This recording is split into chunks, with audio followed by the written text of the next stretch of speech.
Welcome to com research. আমি পীযূষ। আজ আমি শেখাবো আমরা যখন ইউভি স্পেকট্রোস্কোপিতে যখন কোনো একটা ডাটা নিয়ে আসি সেটা অরিজিনে কিভাবে ইউভি স্পেকট্রা আমরা ড্র করি সেটা আজকে আমি শেখাবো। তো তার জন্য প্রথমেই আমি যে ডাটাটা নিয়ে এসেছি সেটা দেখতে পারবেন একটা এক্সেল শিটে নিয়ে এসেছি। সেখানে দুটো কলাম আছে, একটা ওয়েভলেন্থের কলাম আর একটা অ্যাবজর্বেন্সের কলাম। আমরা জানি একটা ইউভি স্পেকট্রাতে ওয়াই অ্যাক্সিস বরাবর অ্যাবজর্বেন্স এবং এক্স অ্যাক্সিস বরাবর ওয়েভলেন্থ, যার ইউনিট ন্যানোমিটার, সেটা প্লট করা হয়। সো তার জন্য আমি প্রথমেই অরিজিন সফটওয়্যারটা ওপেন করে নিচ্ছি।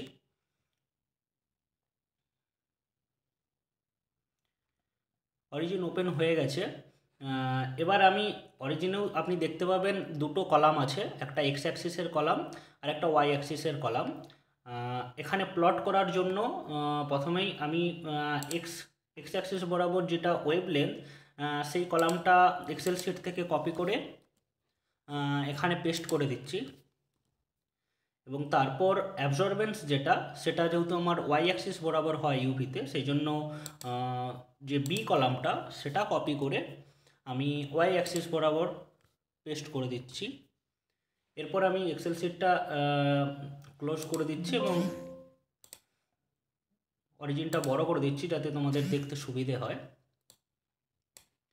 দেখতে পাবে এখানে দুটো কলাম, একটা হচ্ছে এক্স অ্যাক্সিসের কলাম, একটা ওয়াই অ্যাক্সিসের কলাম। এক্স অ্যাক্সিস বরাবর ওয়েভলেন্থ, লং নেম ওয়েভলেন্থ, তাই কমেন্ট সেকশনে যে ওয়েভলেন্থ লেখা আছে সেটা আমি কাট করে লং নেমে পেস্ট করে দিচ্ছি। এবং কমেন্ট সেকশনে যে অ্যাবজর্বেন্স ওয়াই অ্যাক্সিস বরাবর লেখা আছে সেটাকে কাট করে লং নেমের জায়গায় পেস্ট করে দিচ্ছি। এরপর আপনি দেখতে পাবেন এখানে ওয়েভলেন্থের ইউনিট অ্যাকচুয়ালি ন্যানোমিটার এখানে অলরেডি ব্র্যাকেটে লেখা হয়ে আছে। এখানেও লিখে দিলেও কোনো সমস্যা নেই, আর না হলে এখানে কেটে আপনি ইউনিট সেকশনেও লিখে দিতে পারেন। দুটো একই ব্যাপার, ওখানে লেখা থাকলে তাহলে আর ইউনিট সেকশনে লিখতে হবে না। আর আপনার যে স্যাম্পল নেম সেটা আপনি কমেন্ট সেকশনে লিখে দিতে পারেন। সাপোজ আমি ধরছি S1। এবার আমি টোটাল সিলেক্ট করে এই যে নিচের দিকে যে লাইন গ্রাফ আছে, এই লাইন গ্রাফে ক্লিক করলেই আমার অরিজিনের ইউভির যে স্পেকট্রা সেটা হয়ে যাবে। এবং আমি এটা বড় করে নিচ্ছি দেখার জন্য। এবার কিছু মডিফাই করতে হবে। যেমন আপনি দেখতে পাবেন এখানে হচ্ছে 150 থেকে 850 পর্যন্ত গ্রাফটা দেখিয়েছে ওয়েভলেন্থ ভ্যালু, কিন্তু আমার পিক দেখতে পাবে যে 380 এবং 350-র কাছে একটা দুটো পিক রয়েছে। এই দুটো পিক আমি নিতে চাইছি। এবার তার জন্য তাহলে আমার এত বড় ওয়েভলেন্থ ভ্যালু রাখার দরকার নেই। আমি যদি সেটা 450 থেকে 250 পর্যন্ত নিই তাহলেই আমার এটা ভিজিবল হবে। সেই জন্য আমি স্কেলটা চেঞ্জ করে দিতে পারি।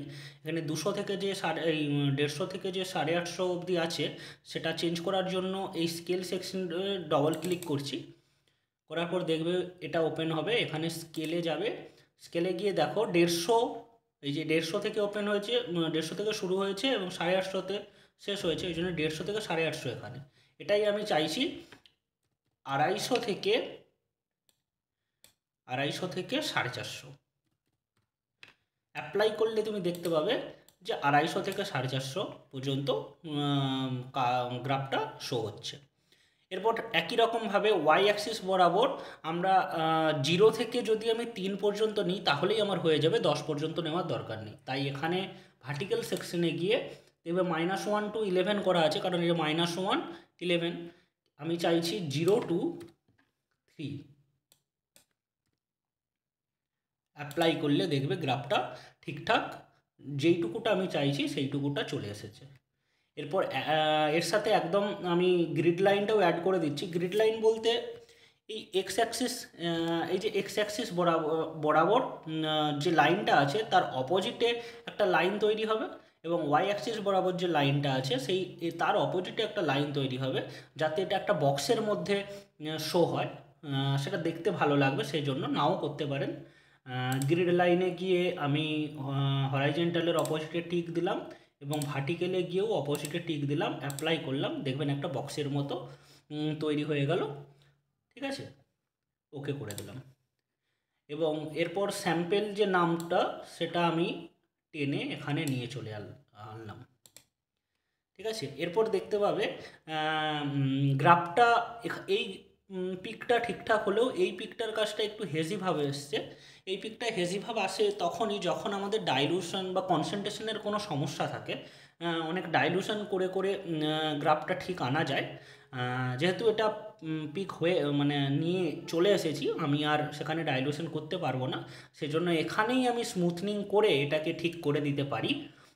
সেটা করার জন্য যেতে হবে আমাদের অ্যানালিসিসে গিয়ে signal processing, smooth, open dialogue যাওয়ার পর এখানে ইনপুট দেখতে পাবেন। ইনপুট ভ্যালু আমি আমার প্লটটা নিলাম। এবার এই যে point of Windows and polynomial order, এই দুটোকে ভ্যারি করিয়েই আমাদের দেখতে হবে কোন কন্ডিশনে গ্রাফটা ঠিকঠাক আসছে আর কি।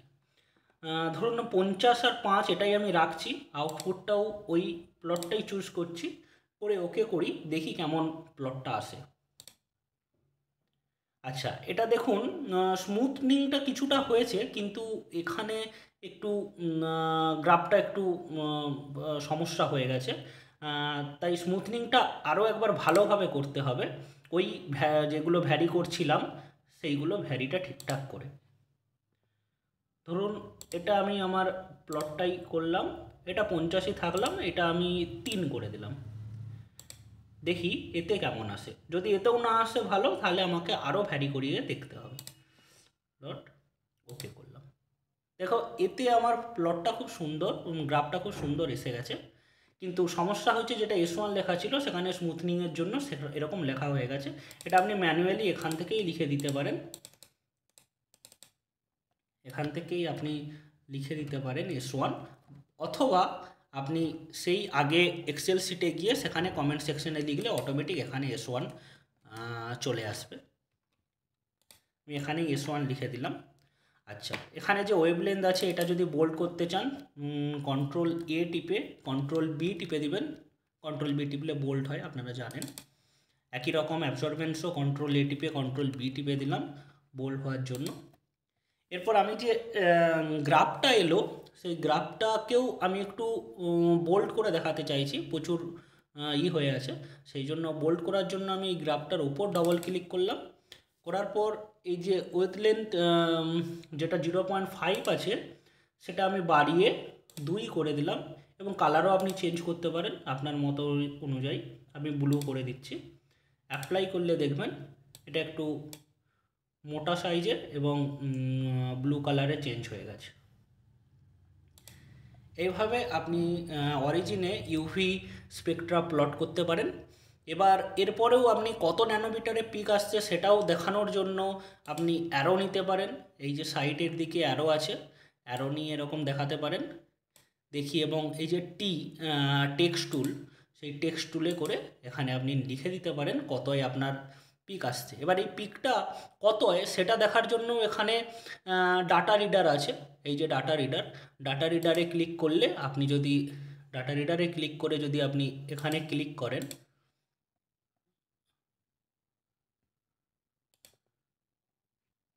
হ্যাঁ ডাটা রিডারে ক্লিক করে যদি আপনি এখানে ক্লিক করেন, তাহলে আপনি এখানে দেখতে পাবেন এক্স অ্যাক্সিস বরাবর 292। ঠিক আছে, তার মানে আপনার এই যে পিকটা 292 ন্যানোমিটার। একই রকমভাবে এখানে যদি ক্লিক করেন, এখানেও আপনি দেখতে পাবেন এটা 381, মানে এই যে পিকটা এটা 381 ন্যানোমিটার। ঠিক আছে, এইভাবে আপনি অ্যারো দিয়ে সেটা লিখেও দিতে পারেন। আমি এখন ডিলিট করে দিচ্ছি। এবার এই যে ছবিটা, এই যে গ্রাফটা তৈরি হয়েছে, এটা আপনি কন্ট্রোল সি টিপে, পুরোটাকে কন্ট্রোল সি টিপে কপি করে আপনি আপনার পাওয়ার পয়েন্টে নিয়ে গিয়ে পেস্ট করে দিতে পারেন, সেটা ছবি আকারে রয়ে গেল, এবং আপনি আমার পেপারে দেওয়ার সময় বা রিসার্চ পারপাসে কাজে লাগানোর সময় লাগাতে পারেন। এইভাবে আমরা একটা ইউভি স্পেকট্রা অরিজিনে প্লট করি। সো ঠিক আছে, আজকে এই থাক। আর যদি আপনাদের ভালো লাগে অবশ্যই কমেন্ট সেকশনে জানাবেন। আর আরও কী কী বিষয়ের ওপর আপনারা জানতে চাইছেন, বা রিসার্চের কোন কোন জিনিসটা আপনারা শিখতে চাইছেন, বিশেষ করে কম্পিউটারের যে সফটওয়্যারের ওপর যে সমস্ত কাজগুলো হয় সেইগুলো শিখতে চাইছেন, সেগুলো অবশ্যই কমেন্ট সেকশনে জানাবেন। Thank you.